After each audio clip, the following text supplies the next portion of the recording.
Gesù è la guarigione del sordomuto, una guarigione dalla malattia e dall'emarginazione che coinvolge ciascuno di noi. È il cuore della riflessione che Papa Francesco rivolge ai fedeli radunati in piazza San Pietro per la recita dell'Angelus in questa domenica di inizio settembre. In questa occasione, come in altri, Gesù agisce sempre con discrezione.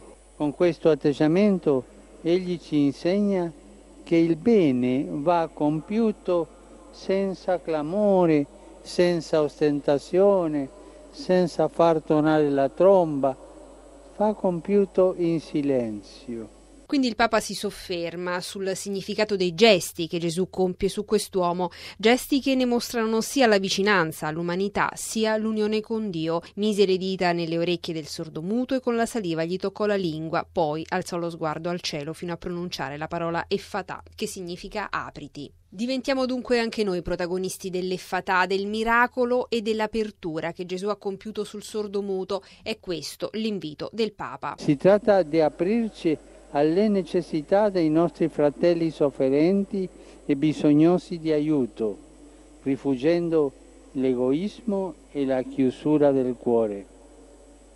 È proprio il cuore, cioè il nucleo profondo della persona, che Gesù è venuto ad aprire, a liberare, per renderci capaci di vivere pienamente la relazione con Dio e con gli altri.